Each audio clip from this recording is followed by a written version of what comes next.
welcome to another live edition. And what is it, Viva Las Vegas? Yeah, with two at DJs MEX, and one Mobile mic. Entertainment Expo. Yes. Thank you. We welcome you again for another episode. And we're blessed with the presence of the great Alan Berg. Well, thank you. Thank you for inviting me. It's long overdue that I'm here with you guys. Cool, yes. yeah, We've been yeah. chasing you since Chicago. Yeah. Last you? June, yes, that was you. I us. thought somebody was following me. I don't know. Yeah. Yes, that was us. Okay. So we're really thankful to have you on today. You know, someone, that has put in the work that you've put in. And you have single-handedly made our industry better. Thank you. And we want to thank you for that. So Yes. for those that have ears that have listened, I don't think that they can say anything different. Yeah. Well, you know what's happening tonight? What's that? The MEX Hall of Fame. Yes. He's going in. I am the first non-DJ to be inducted into the Mobile Oh, Entertainment Experience man. Hall of Fame. Congratulations. Yes. Congratulations. Thank you. They're coming to Yes. get you. Wow, I thought that's where you were going with this. They're coming to get you. Yes. Oh, yes. Yeah. So how did you get into this? When did this start and why? So I got into this totally by accident. I was in a job that I was making really good money, and I had a company car. I had paid benefits, and I hated it. I hated every day. Hated every day. I only worked a half a day. You know, the half a day is 9 a.m. to 9 p.m. Oh, wow. 12 hours. That's a half a day. Yes. And Wow. my wife was pregnant. Mm-hmm. My other son was turning 3. I was never home. And I was just, the money didn't make up for that. And I actually said the words when I gave notice. I said, it's not the money. And I meant it. I didn't think people could mean that because, at a young man, you're like, it's always about the money. It's always about the money. And my friend bought a wedding magazine, and he said, I want you to come and sell for me. But independent contractor.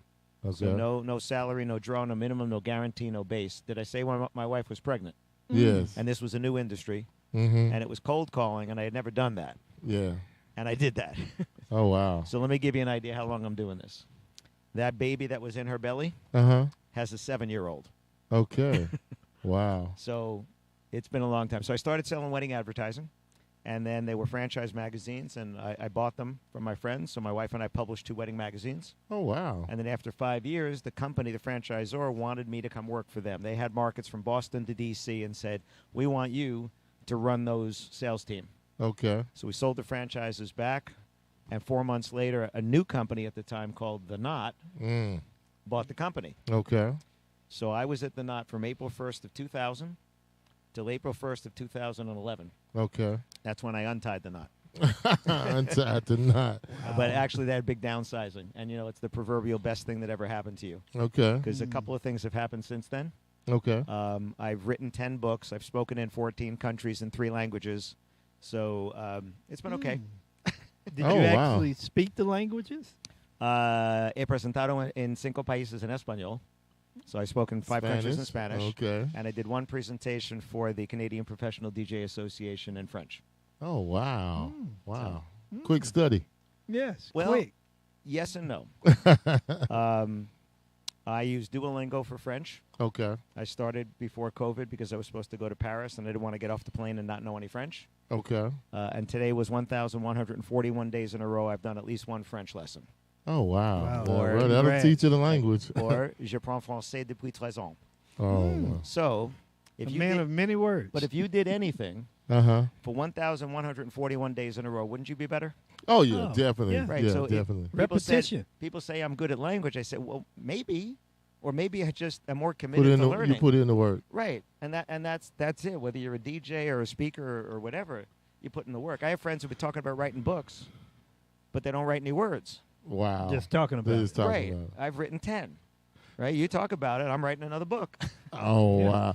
But before Mike gets into his questions, because Yeah. he wants to go deep on you, I want to ask you about that thing you said about, where you said about the DJ, there's $300 DJs. We're complaining about them, but it was once us. I want to have that on the show as a piece Yeah. of our show. Yeah. Can you replay that for me? Absolutely. So on my presentation today, I talked about the fact that people complain there's always another DJ. There's a new Yeah. new DJ. Every time I turn around, there's a new DJ. Uh-huh. And I said, yeah. And one day a long time ago, that was you.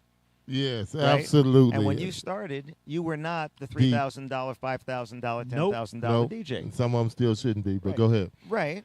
But as long as somebody's paying them, somebody's saying there's the value, right? Yeah, yeah. Like we're here in Vegas, and what these guys get paid in these clubs, the Oh. cost of a home Oh, my to God. do a night, I don't know, Yes, whatever. yeah. It's not my money, right? Yeah. But you see, that's the point. Yeah, Somebody who pays a DJ $300 is because that DJ asked and took $300. yeah.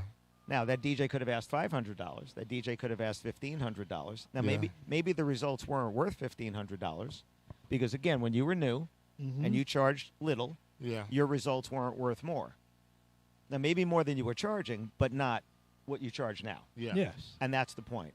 When I left the Knot, I didn't know what to charge for speaking because I was speaking for free as part of my job at the Knot. Okay. And I didn't know what to charge for consulting because I was giving people advice for free as part of my job. So I looked at what other people charge, and this is important. Look at what other people charge, but don't charge based upon what they charge. Just get an idea what the landscape is, right? Okay. Right, like you're going to open up a restaurant. You want to know what the other restaurants around you charge. Like, will people pay this? So I looked, and I thought I charged a lot more, Okay. right? Because percentage-wise, it was a lot more. Like it was 3 times what other people charge. Okay. The problem is that it was 3 times a very low number, right? so now in 2024, Yeah, 24. I get 5 times that number. That was 3 times their number. Okay. So what is that exponentially? 15 times, whatever it is, right? Okay. Yeah, I got it. Right? Because the next year, I finish the year and I look at the top line. You go into your account, you go into QuickBooks, whatever. You go into the account, you look at that top line, you step back and you give yourself a little, Yeah. Dust your shoulders off. And then you look at the bottom line and go, where'd the money go? Then you Yeah. start crying, or Right. Uncle Sam is getting the rest of the bottom. That's Yeah. it. Well, when you put your hand in the pocket, there's already hands in there. Yes. Yes. I know that one. Yeah, that's yes. right. Right. So you were that cheaper one. I was that cheaper one. And now, just remember this. Anybody who won't pay your price today won't pay a higher price. Okay. Anybody that's paying your price today might pay a higher price. So Okay. who's your target market? The people that won't pay your number today or the people that are paying your number and people that will pay more? So that's who you look for. Yeah, I thought that was so good yesterday. Man, wow. I like calling people out for what it is. Yes. Oh, yeah. Right? Oh, yes. You were them. You Yeah. you were the new one, and it's okay. Just do it well. Come to the conference and learn and sit in the conference. Don't sit at home and complain that you can't make any money. Yeah. You invest in your business the way you want other people to invest in you. Absolutely. That's why we're here. Remember that. Invest in your business the way you want people to invest in you. That's right. All right, Mike, go ahead. He got a whole bunch of questions Well, for you. he just said some things just kind of twisted my thoughts, but I think it is important. How do you feel about those that want others to invest in their business, but they're not investing? They're not delivering on their deliverables, but they want to be delivered. I'm not sure what you're asking. Follow. Well, I think what he's saying is people want you to pay them all this money, but they're not doing anything to get better, Right. to deliver anything better than Right. what they're asking you to pay them Right. for. Well, again, you have to call out the hypocrisy. That's what you have to do. I'm going to go to 4 speaker conferences this year. And some people say, well, why are you going to attend conferences, for speakers? And I said, well, because Mark the tape right there. Yeah. Right there. if you think you can't be any better than you are now, you're right. Because you're not going to make any effort to be better. If you think you can be better than you are today, You'll make the effort. right. You're So right. my philosophy in life, I don't want to ever be the best I can ever be at anything. Okay. I do want to be the best I've ever been every time I do it. So I want today's speech to be the best one I've ever given, Uh-huh. but not the best I can ever give, because otherwise I can't be better. Yeah. And Wedding you MBA, hit the ceiling. I Yeah. got a great compliment at Wedding MBA. Guy comes up and he starts this way. Don't take this the wrong way. Okay. That's always where are we going I'm here? waiting for it. Yeah. So he goes, I saw you last time. It was maybe 4 or 5 years ago. I thought you were really good, but I thought you were so much better now. Wow. I said, I don't take that the wrong way. I take that exactly the way Oh, you meant yeah. it as a compliment. not to say I was bad before, but you thought I was good before, and now you think I'm better. You just validated Putting my in the purpose, work. Oh, my Yeah. goodness. right? Wow. How many speeches have I given since then trying to be better? How many thousands and thousands of dollars have I invested in my speaking education by going to conferences? This year's 3 in the U.S., 1 in the U.K., to be better, to watch other speakers and say, wow, what did she just do? That was good. One of the best speakers in the industry is going to 4 conferences in a year, Yeah. along with all the other conferences that you speak at, Right. to get better. Yep. Oh, my Well, God. well, that shows you the importance of, if you want to be a better version of yourself, you got to put in the work. Right. Yeah. Right. What are you doing to improve yourself? And like with me with the language. Uh-huh. My favorite day is when I'm doing language, is when that little green owl in Duolingo is just kicking my butt. Now, why would that be my favorite day? Because if I'm getting perfect lesson, perfect lesson, perfect lesson, it means I already knew it. Okay. If it's kicking my butt, it means I don't know it. Then you And got now one. when I get it right, now I know it, and now I've just improved. So if you take the easy route, right, you take the easy route every time, you're not growing. No. So that's like me with the languages. I mean, I started 2013, so I was already a grown man of a certain age. And We won't say. No. But this gives it away. Can I hold that mic right in front of Yeah, that guy? right there, right But- there. But I did it because I was sitting in Mexico, Uh-huh. and I was by myself the last night of this event, and everybody's speaking English. And I just had this epiphany. Yeah, we are arrogant Americans expecting everybody to speak English to us no matter where in the world we go. Wow. So I said, you know what? Wouldn't it be respectful if I could come back next year And be and able to- speak a little bit of Spanish? Muy poquito, yes. Muy poquito, muy Yeah. poquito. Yes. Es respecto de la gente. So yeah. I said, okay. So I started learning, and then 2016, I don't know why, but I committed to give a presentation in Spanish. Oh, man. And I ended up giving presentations in Spanish in Panama, Mexico, and Uruguay. And then 2018 in Cartagena, Colombia, and 2019 in Guatemala. But I never intended to present. I just wanted to be able to say, hey, Jeff, how you doing? How How's you your family? doing? You know, Yeah. whatever. And then with French, it was getting off a plane, and which I never got to France, but COVID, you know. You But still haven't made it to still France? have not made it to Oh, France. wow. And then a woman contacted me about maybe doing a conference in Italy, which she now pushed to next year. So I added Italian to Duolingo. So now I do French in the morning, and if I have time, I do Italian at night. Oh, wow. But again, it's what are you capable of? I started Taekwondo at 39. All right, my Okay. kids were doing it. Looked like fun. It's like, yeah, they let you hit stuff and kick stuff and break stuff, right? In the real world, they don't like that. They don't really like that. No. So You go to jail for that. right. So I just started doing it just to get into shape. And 39, and then 42, I got a black belt. And 44, I got a second-degree black belt. And 46, I hurt my back. I would have had a third-degree black belt. And, I did stuff I never could imagine doing because I was in the best shape of my life at 44 or 46. Yeah. I couldn't do that stuff at 24. Yeah. So my attitude went from why should I try that to is there any reason not to? And there are some things you don't want to do, right? Yeah. There's some things stuff that you don't want to do. But for the most part, why not? Like, why not jump out of a plane at 50 years old, for my birthday? Yeah. Why? 8 months. That one I can say why. Okay. A perfectly Did- good airplane. 8 months after open heart surgery. Oh, my gosh. Wow. Why not? Why not? You're right. By then, you're on your second chance. Oh, for sure. Yeah. Yeah. sure. We Yeah. don't. All right, Miguel. Don't Well, I'm don't just- lose them. Come No, on. I'm good. He's just describing to me, so many of us live our lives based on fear. Yeah. Yeah. Fear is driving the car. Yeah. And you wonder why you don't succeed. Yeah, what's the worst that could happen? Yeah. Oh, by the way, when I went skydiving, we went to the gift shop after and bought T-shirts. That's what they say. Skydiving, what's the worst that could happen? Yeah. Yeah. What's the worst? But we bought them after. We bought them after. Yeah. Don't You buy had that to. before. Right. So I'll give you an example. My son was in a job. Again, good paying job, loved the job, but he Uh-huh. kind of hit the ceiling. Mm-hmm. So he was thinking about leaving so he could move up that rung in another company. And he's like, should I do it or not? I said, listen, you have money in the bank.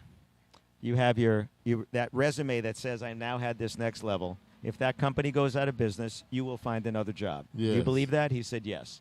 I said, you're going to be able to pay your rent. He said, yes. I said, then what's the worst that could happen? So he took that job, and he didn't like it. And within a few months, he left and landed this job, which is so much better, and he's moved up another rung, right? So at 36 years old, he's the CFO of a company that powers the back end of crypto. Oh, boy. Right? That sounds fun. He landed his dream job. Okay. Right? Because he left the first one, what's the worst that could happen? It's not so bad that you didn't like it and you left and landed better. Okay. Now, you don't always land better. No. Because the first one didn't. I'm listening to an audiobook now about decision making, and she's talking about stuff like that. The decision to leave was the first decision. Yeah. The decision to take that particular job was the second. The decision to leave was still the right decision, even though it didn't work out. The decision to leave that job was one. The decision to take this one, which might not have worked out, but it did, was another one. So we have to break it down and say, okay, so what's the worst that could happen? You can have a roof over your head and food on the table, and you have your health. If you have that, okay, so we'll figure something out. Wow. Right? Yeah. So, but we look at it, and you said the fear, because it's actually good to look at what the worst can happen is, because usually it's just not that bad, right? Airplane, ground. Well, yeah. Pretty... Again, if heights are not your thing, I get it. There's certain things. I don't go scuba diving. I just have this thing about being underwater, and you know. But I had a ex-Russian military guy strapped to my back coming out of that plane, and he had a vested interest in getting us down safely. Both of y'all. Yes. So anything else you done after 50 that was crazy to just say, what the heck? Let's see. Well, again, learning 2 or 3 new languages. That's one over there. You know what? Just looking at the opportunity and saying to myself, well, is there any reason not to do this? Right? In June, I'm going with a few DJs that are bourbon buddies. We're all bourbon guys. And we're going to take the executive bourbon steward course. We're going to become executive bourbon stewards. And my wife said, go. Have fun. Have fun. Right? Yeah. And that's part of our relationship. Our third date was my 17th birthday. I've been with this woman a long time. Long time. And she's a homebody, and I'm a traveler. Yeah. So she comes sometimes. She picks the good ones. She'll be in Ireland and London this year. I'm sure. Might be going to Hawaii in July. She said, I'm coming. You know? Yeah. But I went to Australia twice in 2019. She wouldn't go because she won't get on the plane for 15 hours. I don't blame her in some aspect. Right. But again, I know what she likes. She knows what I like. And, you know, we look at opportunities and go, all right, any reason not to try this? Any reason not to do this? Now, it helps when the cars are paid off and the kids are out of the house, and, you know, that helps. Yeah. Because, you know, you can have kids or money. You can't have both, right? It's Yeah, you're right. it's true. And then if you get a grandchild, like I have one grandson, and Yeah. I've always said, It starts over again. well, no, it's your reward for not killing your children. True? Right? Right. True. And Yeah, if that's you really, one of them. and if you really get lucky, your child gets one just like themselves. Oh, that's man, we're yeah. dealing with that right now. Yeah. And that's your payback. My wife loves it. Oh yeah. Oh, yeah. boy. My Our little grandson Brooklyn is like that. is just like his father in all the good ways and all the other ways. Oh. And my son is tired of us saying, you know, that's just like you. So now we just look at him and he goes, I know. I know. Oh, wow. I know. But again, you know, you cross over a certain line in age and you say, what do I want to do for the rest of my life? What do I want to be? So I go to these speaker conferences to give back as much as to get. I used to go with an agenda. I need this for my business, right? People are here. I need to learn this. I need to get this or whatever. I go without an agenda, and I come back with stuff because I'm open to anything as opposed to focusing so tight that I can't see the other stuff. Okay. That's awesome. So you've kind of touched on this, but what is it that really just keeps you doing this? You know, and evidently from, you know, what you told us about, you know, the job that you walked away from that you hated. So evidently you love this one. Oh, yeah. This is the career that found me. So what keeps me going? I'll tell you exactly that. Okay. Yesterday I did a workshop in the morning, and then I did a presentation. And yesterday I got 3 people messaging or texting me that they made a sale from something I said yesterday. So they didn't even get past the day they were in, and they already made a sale from something I said. That's what's keeping me going, because if it doesn't bring me joy, I don't do it. If it doesn't bring value to others, I won't do it. Okay. I love what I do, right? I mean, I think you can tell if you see me on stage yes. or whatever. Yeah, I love oh, what yeah, I do. definitely. Yes. But when people come to me and say, thank you, they want to share with me. I'm sure there's other people who did stuff, they just didn't share it. Share with me and say, look at this. Here's this email string. I made that sale because I asked the question the way you taught me. Yeah. That's what keeps me going. And I was talking to Drax before from ADJA, and I said, Oh yeah, he was. He was just in that seat. That's it. I say, I don't do this for the money. I'm going to cash the check, Okay. but I don't do it for the money. money. Right? Money is part of it. There's a transaction involved, but it's not transactional. Okay. If I show up and there's 2 people in the room, they're going to get everything. The same thing that And you if want. there's yesterday 1,400 or whatever, they're going to get it. So I don't do it for the money. The money's going to be part of it, but I do it for the value I'm bringing to others. When the 20-somethings stop telling me that I'm giving them good, useful stuff, that's when I know the clock's ticking. But the 20-somethings, I'm blowing their minds. Yes. Because they don't have the experience that we have. They don't have the frost. Frost. That's it. They don't have the frost that is those hard knocks that we've done. And when we hit those challenges, we came back, right? What did Ali say? It's not how many times you get knocked down. It's how many times you get back up, Oh yeah. right? So that's what keeps me going is that feedback from people that say, love your book. And people stopping me in the hallway. I can't get 10 feet without getting stopped. I love your podcast. I love your books. I love this. You've helped me, whatever. Yeah. That's what keeps me going. Yeah, that's wonderful. Yeah. I'm really a fan of your work. Thank you. When we were in Chicago. Chicago, you said something that made me change something that I had been doing for years. Okay. What was that? And you were talking about the price points. Mm-hmm. 3 And options. I was, Yeah. yes, the 3 options. And I was faithful in no, I'm not putting no prices out of there. That's going to, I can't control the narrative. And I listened to you. I'm like, I said, you know what? That makes a lot of sense. I'm going to do that. Why not? Why not? And I did it. Why Uh-huh. not? And? Well, this is a funny thing. All of that time with doing other things, over the last 3 months, I finally got around to do it exactly the way that I wanted to do it. Okay. And I would say about another month or 2, I'll see what it does. Yeah. But I don't feel like it's not going to do what it needs to do. Well, and that's part of it. Yes. If you Well, believe oh, it, yes. you say it with conviction. Yeah. Oh, yes. If you say it wishy-washy, that's what you're going to get. But Yeah. you say it with conviction.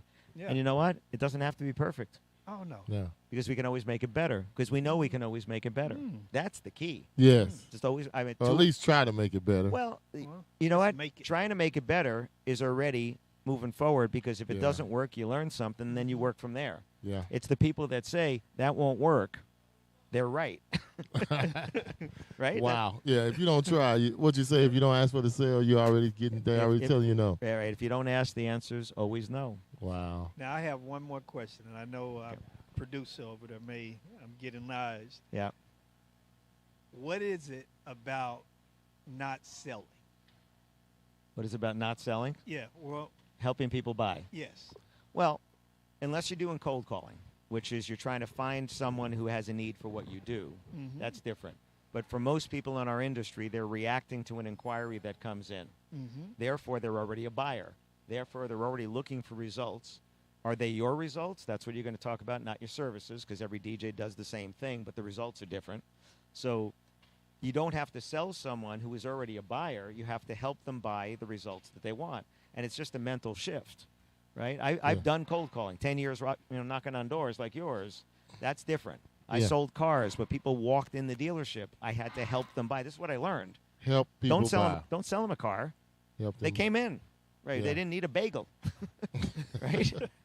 They came in, so help them buy a car. And if a guy sat down in a red convertible, but he needed a minivan because baby number 4 is on the way, Oh boy. give him a minute. Yeah. Give him a minute. Let him sit in Let that him car, sit in that car. and then say, "What'd you come in for today?" Instead of saying, "Let me sell you that car," Mm-hmm. and then make him feel better about that other purchase by selling him a sport model with fancy wheels and fog lights and whatever. Mhm. But that's what it was. Is do you help people buy because they came to you?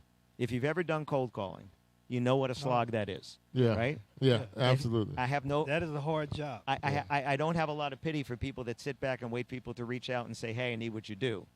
Right? Because if you've ever done the other, it's Yeah. so much harder. It's a hard thing to do. Right, so just don't make it any harder on yourself and just listen and ask better questions and find out the results that they want, propose better results for them that they couldn't even imagine, and then ask for the sale. Absolutely. Or as my book says, shut Okay. up and sell more. Yeah. So tell everybody how they can find your podcast, everything, your books. Yep. So my website is alanberg.com, ALANBERG. The podcast is Wedding Business Solutions. You can find it on my podcast.alanberg.com. You can find it on Apple, Spotify, and all the places, YouTube and all or that. you can get on the list and get them like I do. You can get on my list if you go to connectwithalanberg.com. You can get onto my list over there, and you'll find out. My episodes, by the way, are 5 or 10 minutes. Yes. Right? And then I get a guest that's 30 minutes. So that's what it is. I want you to be able to hear the whole thing on the way to the grocery store, not have to tune back in 5 more times till you finish it. All right. Yep. I like that. I like that. Yeah. And I'm, we're very pleased that you were, able to finally sit down Yes. This is with fun. us. It's been about 3,000 or 4,000 miles of chasing. 3 or 4 conferences. Yeah. Yes. And boy, are my arms tired. There you go. Yeah. No, Should this be your is fun. legs from running. We finally caught him. That's right. Man, it is an honor and a pleasure. I mean, I've enjoyed you from the first time I heard your mobile beat, and I was just like, man, that guy, you convict us, and if you don't get convicted, it's like going to church when you hear you talk. You're telling us the truth, and if you don't take it and do something with it, it's on you. That's it. Yeah, That's it. Yeah, It's definitely on you. Yeah. So, Well, thank you for having me on. all right, thank was you. an Thank you honor. for listening.